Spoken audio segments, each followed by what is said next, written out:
Spring is here and it's time to turn cows out. So here are a few pointers to ensure you get the most from your grazing platform this year. Having good farm laneways and multiple entry points to fields is essential to reduce the risk of lameness and to avoid poaching of gateways.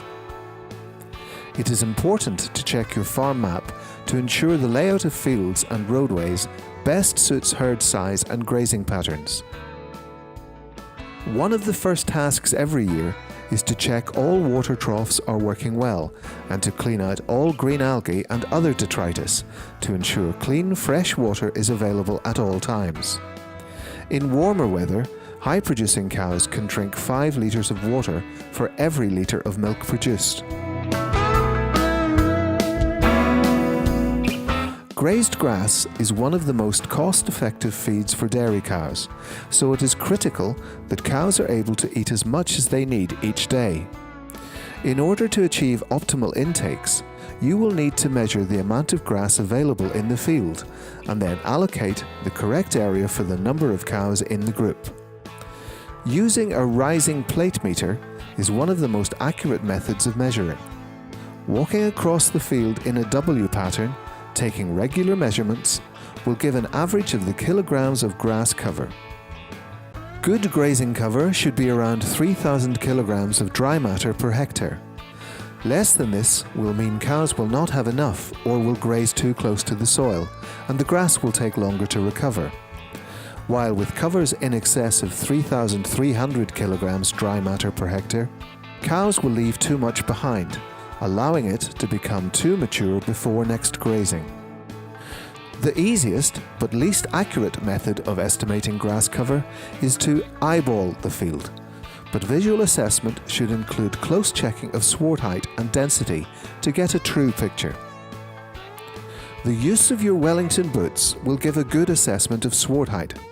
A sward of 3,000 kilos dry matter per hectare will be just above ankle height, but be sure to check the density as well. Recent work carried out by Trouw Nutrition has shown handful weights can be used to give a very accurate guide to grass cover. Cut off about 10 handfuls 5 centimeters above the ground from all across the field and then weigh the total and divide by the number of handfuls. Depending on grass dry matter, a handful weight of 15 to 20 grams fresh weight is the equivalent of 3,000 kilos of grass dry matter per hectare. The grass sample can then be sent off to the Trouw Nutrition Lab for analysis, which will help develop a NutriOpt feeding plan. Having estimated the amount of pre-grazing cover, it is important to know how much grass cows are leaving behind. So also measure the post-grazing cover and subtract this from the pre-grazing to see how much cows are eating per hectare.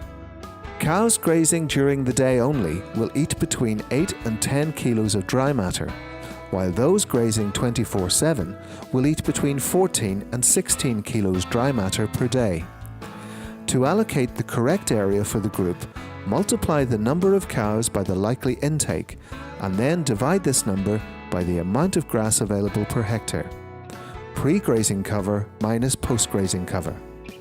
This will give the number of hectares required to meet the daily demand.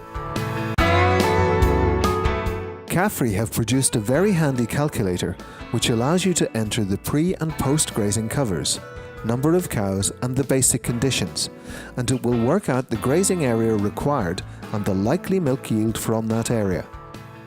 Step out the area required for each day's grazing and allocate 60% for daytime and 40% for nighttime, as it is good to have fresh grass available after each milking. If grass covers are getting too strong for optimum quality and intake, bale a few acres to bring the system back into line. Remember, the area which will be grazed next week will have at least 500 kilograms more grass growth by the time the cows are grazing it. For further information on grazing management, check with your local feed compounder or visit the Trouw Nutrition website.